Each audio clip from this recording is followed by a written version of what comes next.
an addiction. I got addicted, the way addicts do. Trading one addiction for another never works. What if the first thing you reach for every morning is actually reaching back, rewiring your brain one tiny reward at a time?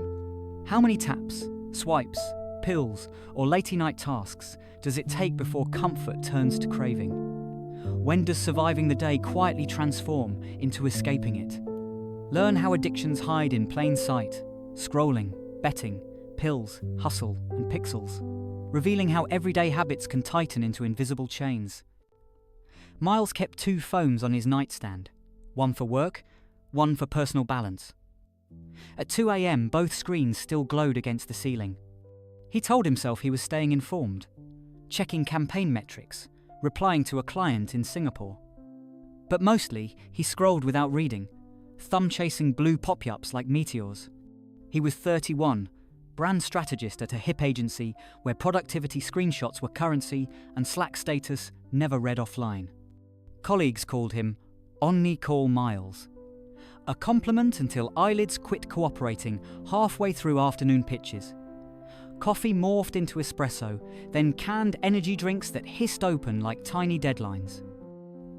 The spiral intensified during a product launch that collided with world news chaos. Push alerts lit the lock screen every 3 minutes. Market crashes, meme stocks, late-night tweets from influencers Miles monitored for brand synergy. He promised his girlfriend Jada that work would slow after launch. The launch passed, the scrolling didn't. On date nights, he positioned phones face down, but listened with half a brain, anticipating phantom vibrations.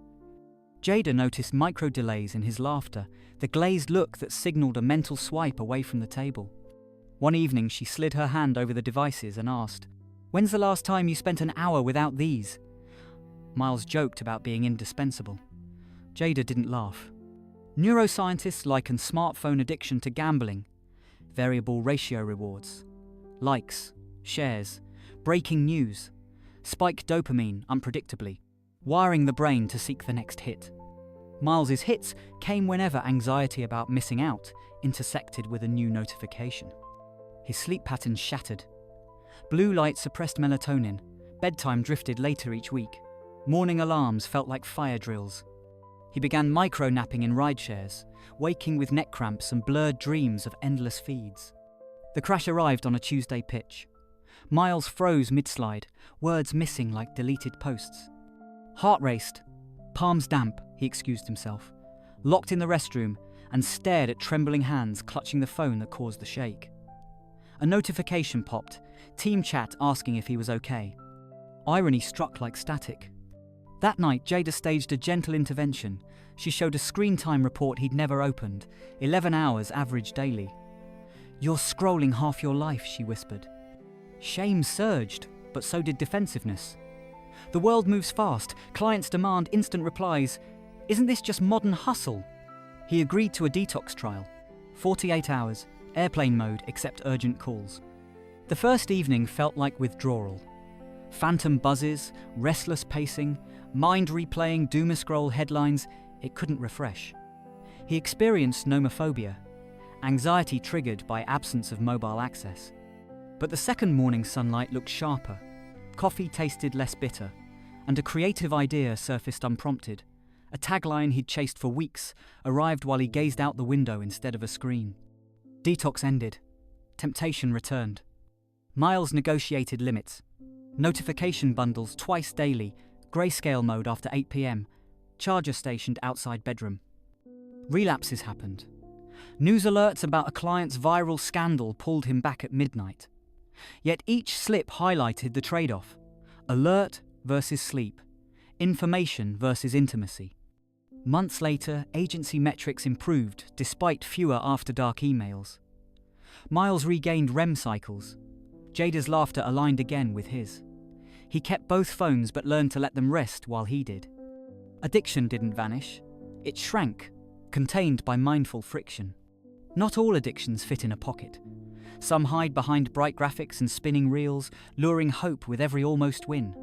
Next, we follow a teacher whose harmless bets slide into a vortex of online gambling, where the next swipe demands a credit card and the house always learns your weaknesses.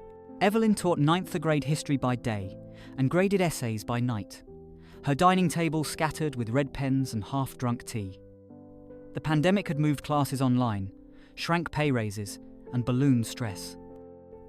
To unwind, she downloaded Lucky Loop, an app advertising free spins and risk-free sports bets with virtual coins. It felt like Candy Crush meets ESPN. Bright confetti explosions with every near miss. A cheerful ping even when she lost. At first, she played only during commercial breaks, wagering imaginary tokens on late-night basketball scores. When she won a streak of 5, the app gifted promo credit redeemable for real money bets. Curiosity nudged. She deposited $20, the cost of takeout she'd skipped. The next week, her 20 grew to 1/100th. She told herself she was math-testing statistical trends. Variable reinforcements, the psychology that hooks slot machine players, triggered a dopamine rush each time the win animation burst. Research shows that near-eye miss effects light up reward centers almost as strongly as wins, tricking the brain to chase almost there. Lucky Loop engineered near misses like choreographed teases. Evelyn began tracking odds between class periods, phone hidden behind lesson tabs. Students noticed pauses before she answered questions. She shrugged it off as bandwidth lag. At home, grading waited while she studied parlays on Korean baseball at 2 a.m., her tired mind believing specialist knowledge equaled control. Spring parent-teacher conferences arrived over Zoom. Between meetings, she bet on live tennis, heart racing as points updated each swipe. A double fault flipped a sure win into loss. She muted her microphone to curse, unmuted with a smile for the next parent. Cognitive dissonance widened. Responsible mentor versus secret gambler. Losses piled. She chased them, doubling stakes to recover before bedtime. By April, the original 20 had become negative 800, camouflaged on a credit card with automatic minimum payments. Lucky Loop emailed VIP offers, cashback bonuses, private odds boosts, personalized push alerts that pinged like digital sirens during class. Isolation deepened the spiral. Friends texted invitations she declined, citing grading backlog. Truth. She couldn't risk missing an overtime bet. The silence of her apartment filled with crowd cheer sound effects from the app. She downloaded a second, then third sportsbook to leverage sign-up bonuses, telling herself diversification reduced risk. A Tuesday evening, she placed a 5-leg same-game parlay on football abroad, payout potential 8,000. 4 legs hit, last play fumbled. The screen flashed, "You were so close, try again." She slapped the table, tea spilled across essays. Ink bled like Rorschach tests judging her. That night she dreamed of spinning reels morphing into student faces, asking, "Miss Rivera, are we winning?" She jolted awake, thumb instinctively seeking the phone. Financial strain breached reality when her debit card declined at the grocery checkout. Embarrassment burned hotter than fear. She lied to the cashier about bank fraud, left without groceries, drove home crying. In the parking lot, she opened Lucky Loop, desperate for a win to erase humiliation. That reflex scared her more than the overdraft. She Googled online gambling addiction help and found a self-assessment, scored high risk. Statistics glowed. Problem gambling rates soared with mobile betting apps. Teachers among vulnerable due to high stress and moderate income. Evelyn attended her first Gamblers Anonymous meeting via video. She introduced herself, voice shaking. "I teach kids about history, but I lost my future on my phone." Others nodded with muted squares of empathy. They spoke of losser chasing and gambler's fallacy. Belief a win is due. Hearing her own patterns echoed broke the trance. Recovery demanded friction. She installed sportsbook self-exclusion tools, asked her bank to block gambling transactions, handed creditor card control to her sister. Cravings clawed at week 2. Lucky numbers floated in her mind like fireflies. She painted her nails each evening, drying time as barrier to tapping apps. Slowly, her dining table returned to essays, tea unsipped but steady. Student feedback improved as attention returned. She converted sports knowledge into a statistics club, teaching probability without bets. Mini victories replaced confetti wins. Debt remained, but shame lightened with each statement paid. The app emails kept arriving. She filtered them to spam, a digital graveyard for past hooks. In June, she closed the Lucky Loop account. The confirmation message lacked fireworks, only plain text. "We're sorry to see you go." She whispered, "I'm not." Not all addictions sparkle with lights or update in real time. Some begin with a doctor's note and the promise of relief. Listen closely as a father whose post-surgery painkillers open a door to opioid decay. Marcus hadn't missed a day of work in 12 years, until the ladder slipped. One snap of old wood, and he shattered 2 vertebrae renovating the nursery for his second child. Surgery fused bone with titanium. Doctors praised the outcome, and a nurse handed him a white paper bag, 30 oxycodone, 1 every 4 to 6 hours for pain. The first pill erased agony so quickly it felt like mercy. The second brought warmth, relief spreading like sunrise behind eyelids. His wife, Tasha, logged doses meticulously, but newborn chaos blurred clocks. When prescriptions ran low, Marcus grimaced through evenings to stretch supply, counting tablets like fragile currency. Week 3 follow-up. Surgeon applauded progress, refilled 60 pills, just in case. Marcus thanked him, pocket-heavy with reassurance. Physical therapy began, movement hurt. Pills smoothed rough edges, made stretching possible, made babies' 3 a.m. cries bearable. He noticed music sounded richer, colours brighter. Dependence disguised itself as appreciation for life. Tolerance crept in silent increments. 4-hour relief shrank to 2. Half pills became whole.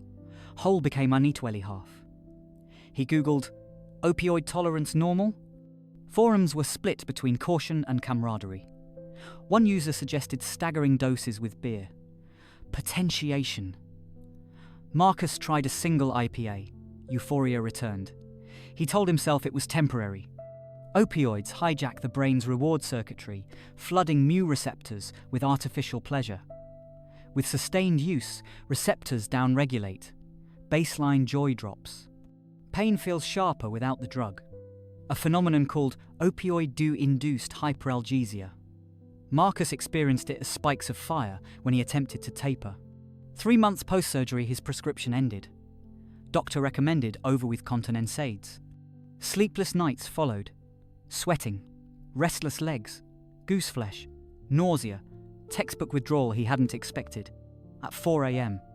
He drove to an urgent care clinic, lied about a slipped disc, left with a small script. Shame accompanied relief. Deception escalated. He rotated clinics, invented dental extractions, migraines, insurance records lagged, pills flowed. Tasha noticed missing savings, found cash withdrawal receipts. Marcus blamed contractor bills. She accepted halfway, but worry clouded her eyes. At his son's kindergarten recital, Marcus sat rigid, pupils, pinpricks, clutching a pill in pocket like a talisman against cold sweats. He missed half the song, counting breaths until he could swallow in the restroom. Later, he couldn't recall the melody, only relief echoing off tiles. Addiction shattered his calendar. Doctor appointments became supply runs, PT sessions skipped, job performance dipped. HR summoned him over missed deadlines. He claimed lingering pain. They offered remote work. Isolation fed habit. Tasha finally opened the hall drawer and found empty bottles labelled different names. Confrontation was tears, anger, fear. Marcus admitted chasing comfort. Detox terrified him more than discovery. She drove him to a medication-assisted treatment clinic. Induction onto buprenorphine began. A partial agonist that eases withdrawal without full euphoria. The first dose quieted the storm. Brain fog lifted slightly. He attended group therapy where truckers, nurses, teens shared identical arcs. Injury, pills, spiral. Recovery demanded brutal honesty. Marcus mapped triggers. Evening fatigue, infant cries, memories of initial relief. He replaced rituals, pill and beer, with ice packs, breathing drills, late-night stroller walks. Progress was non-linear. 2 slips in month 1, none in month 3. He returned to the kindergarten, volunteered to paint sets for the spring play, Kneeling with brushes twinged his back. He tolerated ache as proof he was alive unfiltered. Tasha watched him laugh with children, cautious hope flickering. Neuroscience shows sustained buprenorphine plus cognitive behavioral therapy can reduce relapse risk by 50%. Marcus clung to that statistic like a milestone. At 9 months, he tapered dosage under medical guidance. Cravings whispered, but did not shout. He kept one titanium screw from surgery in a jar on his desk, a reminder that healing materials can still hurt. The nursery, once a site of fall, now housed bedtime stories read in clear voice. Some addictions masquerade as ambition, praised by society until burnout cracks the facade. Like a startup founder who chases productivity, highs like narcotics, proving that work itself can become an intoxicant when identity fuses to output. Leah Cho called herself a serial builder. Investors called her a rocket.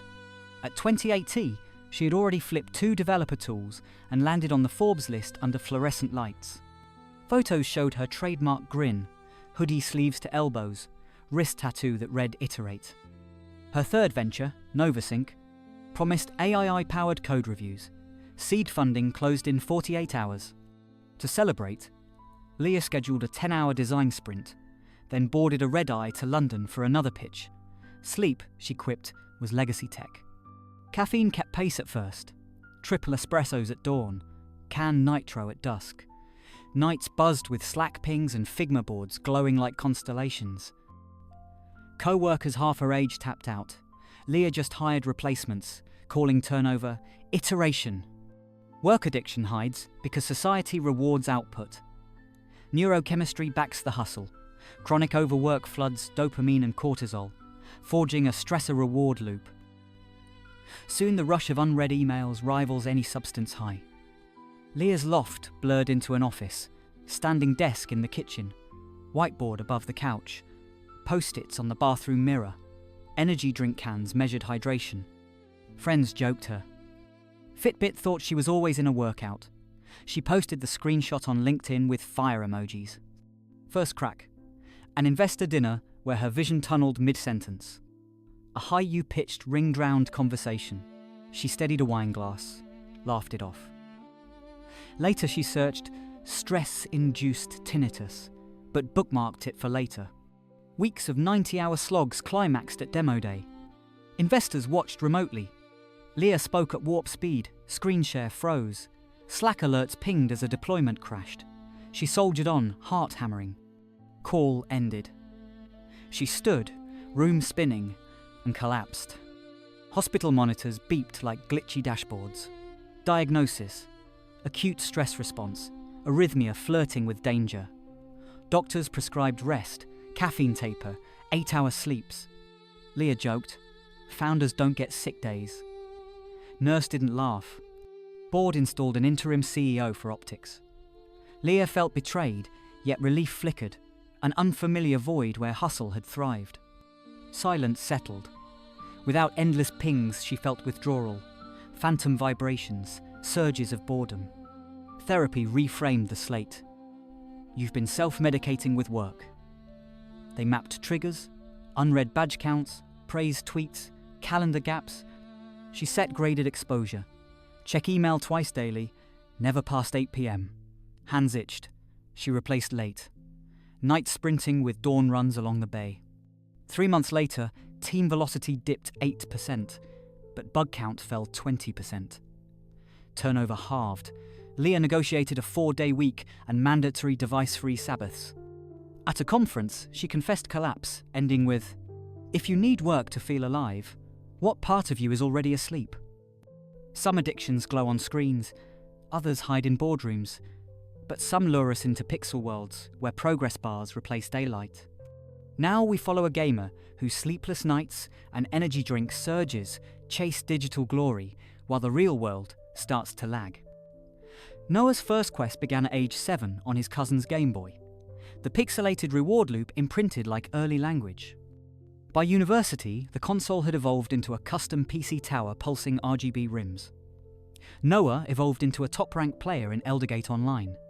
Screenshots of leaderboard trophies decorated his dorm wall, where other students taped posters of bands.